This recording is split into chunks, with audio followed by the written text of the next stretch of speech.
Elle croyait contrôler sa carrière, mais une seule gifle allait tout détruire. Suivez l'histoire de Clémentine, partie 3. Dans la foule, une employée sort une dernière photo de Grace.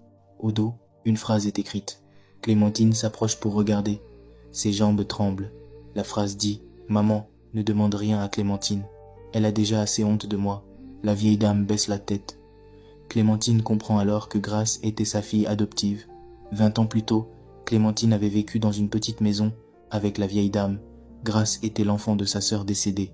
Quand Clémentine a commencé à devenir riche, elle a quitté le quartier. Elle a promis de revenir chercher la vieille dame et Grace. Mais les années ont passé. Clémentine n'est jamais revenue. Elle a envoyé de l'argent pendant quelques mois, puis elle a cessé de répondre aux appels. La vieille dame ne lui demandait pas de l'argent. Elle voulait seulement lui montrer que Grace était malade. Clémentine avait ignoré tous ces messages. La journaliste pose alors la question « Madame Clémentine, saviez-vous que Grace travaillait avec ce produit dangereux ?» Clémentine baisse la tête. Elle répond « Oui ». La foule devient silencieuse.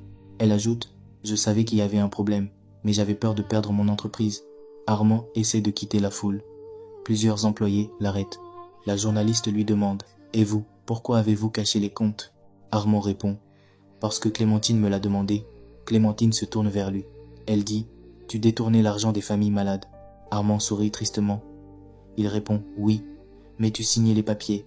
Tu avais besoin d'un coupable. Et moi j'avais besoin d'argent pour payer les dettes de mon frère. » La vieille dame le regarde. Elle demande « Vous avez volé l'argent destiné aux familles ?» Armand baisse les yeux. Il répond « Oui, mais elle savait tout. » Le tribunal du quartier se forme devant le siège. Les employés, les familles et les journalistes entourent Clémentine. Une ancienne ouvrière s'avance. Elle dit « Nous avons travaillé pour toi. Quand nos corps ont commencé à changer, tu nous as demandé de nous taire. » Une autre femme ajoute « Tu nous as promis des soins. Tu as fermé la clinique le lendemain. » Clémentine regarde toutes ces femmes. Elle ne trouve plus aucune réponse. La vieille dame avance lentement. Elle tient le foulard rouge dans ses mains. Elle dit « Tu as protégé ton image, mais tu as abandonné des personnes. » Clémentine tombe à genoux devant elle. Elle demande « Maman, pardonne-moi. » La vieille dame ne bouge pas. Elle répond « Je t'ai pardonné avant même de venir, mais je ne peux pas pardonner à ta place. » La police emmène Clémentine. Armand est arrêté quelques minutes plus tard. Le soir, les chaînes annoncent la fermeture de l'entreprise. Le contrat est annulé. Les employés sont renvoyés chez eux sans salaire. Clémentine perd sa maison, ses comptes et son nom dans toutes les publicités. Mais la vieille dame perd aussi ce qu'elle attendait depuis des années. Sa fille est morte avant de revoir Clémentine. Quelques semaines plus tard, Clémentine est libérée sous contrôle judiciaire. Elle retourne seule devant son ancien siège. Le bâtiment est vide. Son nom a été retiré de la façade. Elle pose alors le foulard rouge sur le fauteuil où elle recevait autrefois ses invités.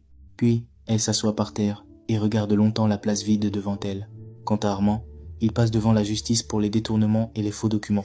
Quant à la vieille dame, elle retourne dans son ancien quartier avec la photo de Grace contre elle. Clémentine, elle, ne dirige plus aucune entreprise. Chaque matin, elle ouvre son téléphone, mais personne ne l'appelle. Elle a perdu sa carrière en une journée, mais elle avait déjà perdu sa famille depuis longtemps. Et c'est ainsi que se termine notre histoire. J'espère qu'elle vous a plu.